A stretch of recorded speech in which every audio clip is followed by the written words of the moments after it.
السلام عليكم ورحمة الله تعالى وبركاته. أحبتي في الله، مرحبا بكم في هذه الدرس الجديد من دورة الباش. إذا درسنا هذا اليوم هو أننا سوف نقوم بشرح المتغيرات في لغة الباش شيل. أوكي، المتغيرات سهلة جدا أحبتي في الله، وهي وكأنها عبارة عن صندوق كمثال أو حقيبة يمكنك تخزين داخلها أي شيء، ويمكنك بطبع اخذ الحقيبه معك الى اي مكان. اوكي، هذه هي نفس الفكره. اوكي، كمثال لانشاء متغيرات في لغه الباش يمكنك كتابه اسم او قيمه للمتغير الخاص بك. اوكي، ثم تساوي، عليك جعل تساوي ملتصقه وعدم ترك فراغ. اوكي، ثم هنا كمثال نيم تساوي رياض. اوكي، اذا هذا يعتبر متغير. لو قمت أريد أن أقوم بطباعته نقوم بكتابة إيكو ثم هنا علامة الدولار ساين مع النيم. أوكي، وسوف يقوم بطباعة لي رياض. أوكي، ها هو قام بطباعة لي رياض. إذا فهذا هو المتغير، تقوم بكتابة قيمة للمتغير. أوكي، كمثال نيم يساوي رياض، أو يمكنك بطبع القيام بكتابة سطر طويل جدا مثل ما تريد. أوكي، إذا هذا هو المتغير في لغة الباش. أيضا هنا يمكنك بطبع القيام بتغيير هذا الاسم، كمثال يمكن جعله A، وهنا أيضا بطبع عليك القيام باستبداله أيضا بالA حتى يقوم بطباعة لي رياض. أوكي، إذا فالمتغير يمكنك إعطائه كما تشاهد، هو قام بطباعة لي رياض. يمكنك إعطائه أي اسم تريد. أوكي، كما تشاهد أنا أعطيته A يساوي رياض. أيضا يمكنك كتابة B تساوي كمثال 26. أوكي، كمثال هذا هو العمر. أوكي، إذا لو كنت تستعمل أرقام يمكنك بطبع جعلها داخل string أو جعلها فقط هكذا عبارة عن رقم. أوكي، إذا فالأرقام يمكنك فقط كتابتها باستعمال هذه الطريقة، أنت لست ملزم بوضع هذه الدبل كوتيشن. أوكي. لنقوم بطباعة أيضا البي. أوكي، سوف يقوم بطباعة لي رياض و26. ها هو قام بطباعة لي رياض و26 بدون أي مشاكل. أوكي، إذا فالمتغيرات سهلة جدا في لغة الباش. أوكي، في لغة البايثون يمكنك هنا ترك الفراغات، لكن هنا في لغة الباش عليك أن تكون تساوي أو الإيكول تساوي الفاليو. أوكي، إذا هذا اسم للمتغير name variable، وهذه الإيكول وهذا الفاليو، هذه القيمة. اوكي، هذه القيمة فاليو. اذا A قيمتها رياض، B قيمتها 26. ايضا هنا يمكنك حتى كتابة كمثال ويلكم، كمثال قيمتها اخطأت،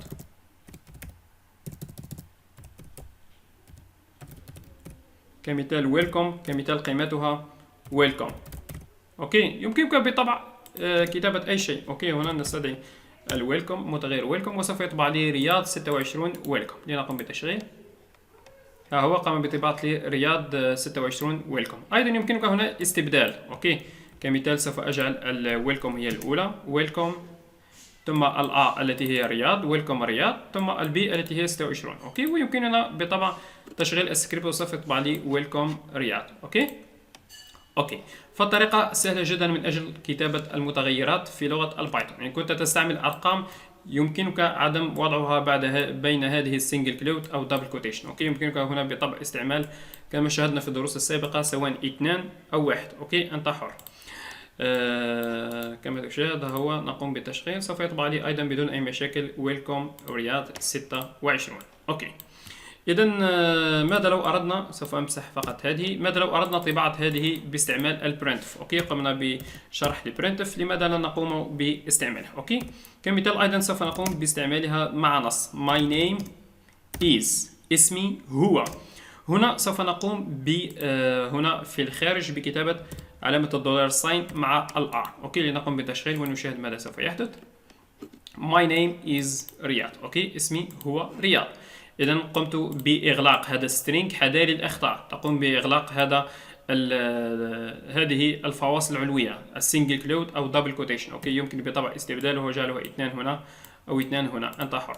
وقمت بتشغيل السكريبت وقام بطباعة لي my name is رياض بدون أي مشاكل. أوكي. أيضا توجد طريقة أخرى أحبتي في الله، يمكنك هنا my name is ثم هنا تقوم بكتابة علامة البيرسنت مع الاس. اوكي، علامة البيرسنت احبتي في الله مع الاس تعني انك سوف تقوم باستدعاء string، ويمكن القيام بالتخلي عن هذه واعطاء قيمة هذه الاس، تعطيها هنا قيمتها. اوكي، تترك فراغ وتقوم بكتابة كمثال رياض. اوكي، إذا سوف هذه علامة النسبة المئوية مع الاس سوف بمعنى أنه string، بمعنى نص. عندما أقول string عليك الانتباه وفهم أنه نص. أوكي، ما هو النص أحبتي في الله؟ أي شيء يوجد بين الدبل كوتيشن أو السنجل كلوت، أي شيء يوجد هنا أو يوجد هنا بين هذه الأحادية أو المزدوجة يعتبر string أو يسمى string بمعنى نص. أوكي. إذا علامة هذه البيرسنت النسبة المئوية مع الإس تعني أنك سوف تستدعي string، وهو قمت باستدعائه خارج هذه الدبل كوتيشن. لنجرب التشغيل.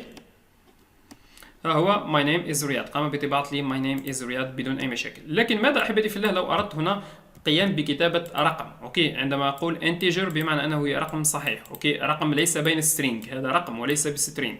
لو كان string سوف نضعه بين هذه سوف يصبح string. أوكي، لو قمنا بالتشغيل سوف يشتغل بدون أي مشاكل. أوكي، لأن هذه موجودة بين string. لكن ماذا لو قمت بإزالتها وقمت بالتشغيل؟ هذا string وهذا ليس بstring، سوف يطبع لي خطأ. انظروا، قام بكتابة لي my name is رياض. أوكي، لكن من المفترض أنه سوف يطبع لي خطأ. أوكي، لا بأس.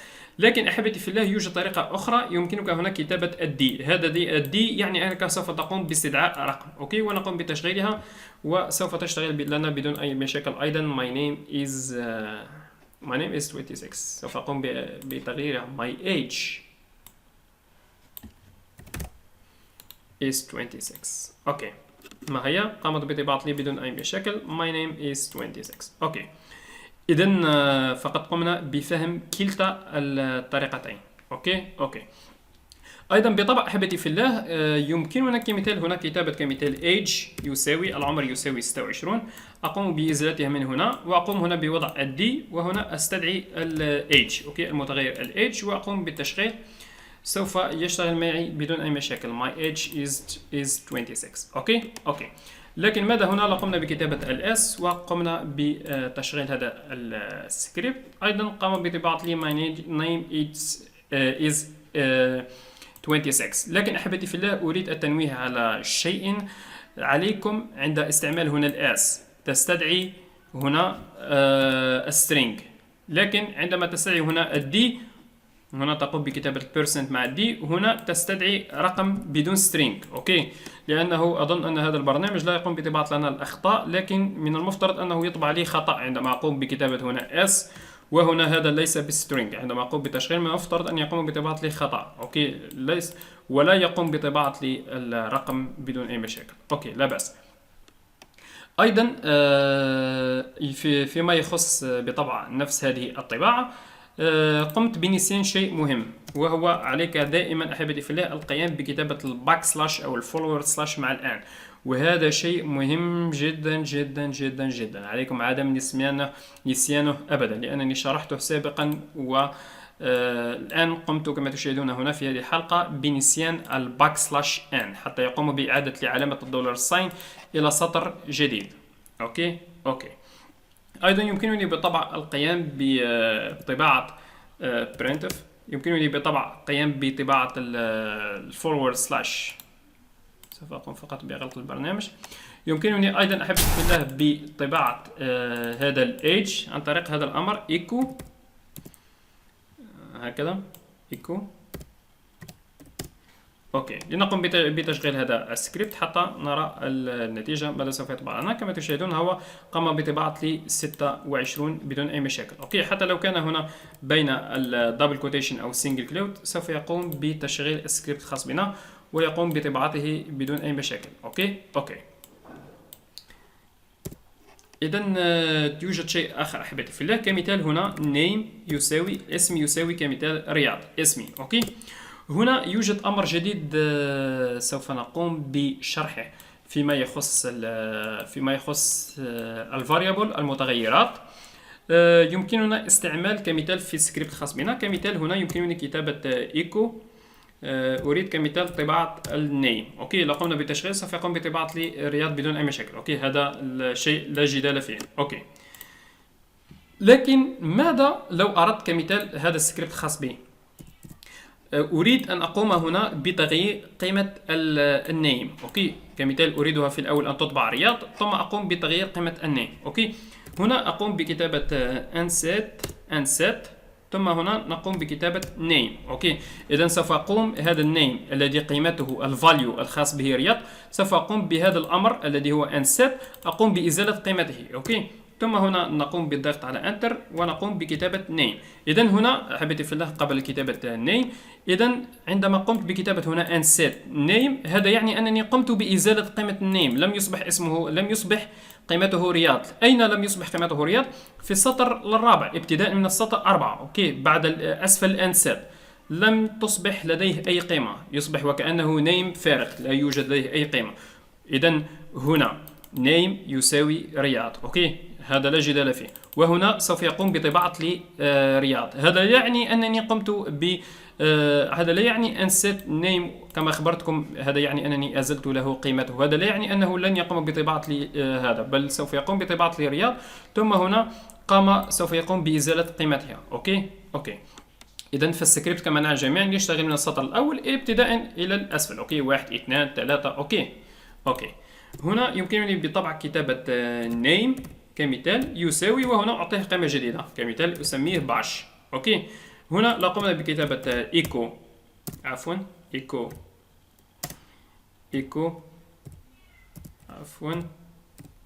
name، سوف يقوم بطباعة لي هنا هذا الأمر، يقوم بطباعة لي رياض، وهنا يقوم بطباعة لي باش لأنني أعطيته قيمة جديدة. قمت بإزالة قيمته القديمة بهذا السطر وقمت بإعطائه قيمة جديدة. أوكي، لنقوم بتشغيل حتى نفهم. كما تشاهدون هو قام بطباعة لي رياض وباش. أوكي، إذا فبهذه الطريقة يمكنك بالطبع تغيير اسمك أو تغيير معلومات، تغيير قيم، تغيير أرقام، تغيير تواريخ، تغيير أي شيء في السكريبت الخاص بك في أي سطر تريد. أوكي، كمثال يمكنني بالطبع كمثال في العشرة الأسطر الأولى، في 100 السطر الأول استعمال هذا النيم على كونه رياض، وهنا يمكنني بالطبع ابتداء من أي سطر أريد. أوكي، أنت لست ملزم باتباعي بالطبع، يمكنك حتى بعد السطر الألف القيام بتغيير قيمة النيم وجعلها تحت أي اسم جديد تريد. أوكي، إذن فالطريقة سهلة جدا ولا تحتاج إلى أي شرح.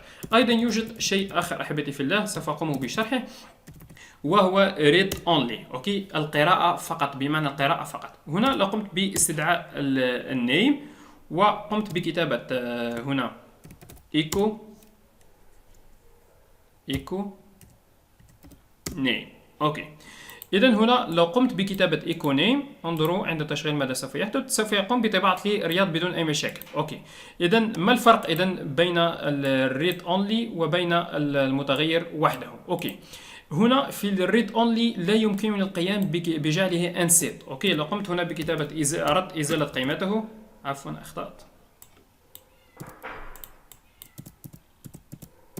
اوكي، كمثال لو اردت ازالة قيمته نيم وقمت بتشغيل السكريبت سوف يخبرني انه يوجد خطأ، لا يمكن لان هذا المتغير للقراءة فقط، لا يمكن تغيير قيمته. اوكي، اذا ما هي القيم احبتي في الله التي سوف نضعها هنا؟ بما أنني هنا جعلته لا يمكن تغيير قيمته في كامل السكريبت، إذن عليك أن تكون هنا أو تضع المعلومات ثابتة. ما معنى ثابتة؟ أشياء لا تتغير. كمثال، ما هي الأشياء التي تتغير؟ كمثال اليوم يوجد فيه 24 ساعة، ال 24 ساعة لا تتغير، 7 أيام في الأسبوع، 7 أيام لا تتغير، 12 شهر في العام لا يتغير. أوكي، يمكنك بالطبع وضع أشياء ثابتة. أوكي، كمثال أنت اسمك في السكريبت لا تريد شخص أن يغيره، تقوم بجعله read only وسوف لن تستطيع تغييره لاحقا. أوكي، حتى بعد السطر 100 تريد تغيير قيمة هذا الرياض لن يمكن تغييره. أوكي، سوف نقوم بتشغيل سكريبت سوف يطبع لنا خطأ لأنه لا يمكن القيام، لأن هذا النيم جعلته read only، لا يمكن تغيير قيمته، وهنا أردت القيام بتغيير قيمته، لذا سوف يطبع لي خطأ، من المفترض أن يقوم بطباعة لي خطأ. هي كما ترون read only variable. أوكي، لا يمكن القيام بتغيير قيمة النيم. أوكي، إذا قام بطباعة لي خطأ، لذا فالread only كن متأكد أنك لن تستطيع تغيير قيمة النيم أو الشيء الذي وضعته. أوكي، بالطبع أيضا هنا في المتغير أحبتي في الله يمكنك إعطاء المتغير الخاص بك أي اسم تريد. أوكي، أنت لست ملزم بكتابة هنا نايم أو هنا كتابة رياض. أوكي، يمكنك كتابة أي شيء. يمكنك أيضا عليك عدم استعمال أحبتي في الله الأرقام. أوكي، من المحبب عدم استعمال الأرقام، وأيضا أو كتابة اسم يبدأ برقم. أوكي، كمثال 1 نايم. أوكي، من المفترض أو من الجيد لك عدم استعماله. أوكي، استعمل فقط كلمة كلمة أو حتى حرف. أوكي، المهم لا تستعمل هنا واحد أو نقطة أو صفر، كل هذه قم بتجاهلها. أوكي. إذا كان هذا درسنا لهذا اليوم. قمنا بشرح علامة الدولار ساين مع الاس والدولار ساين مع الدي، الريد اونلي والفاريبل وايضا بعض انواع الطباعات. اذا احبتي في الله، شكرا لكم على المشاهدة. لا تنسوا بالطبع الاعجاب بهذا الفيديو وترك لي تعليقاتكم. نلتقي ان شاء الله في حلقات اخرى، والسلام عليكم ورحمة الله تعالى وبركاته.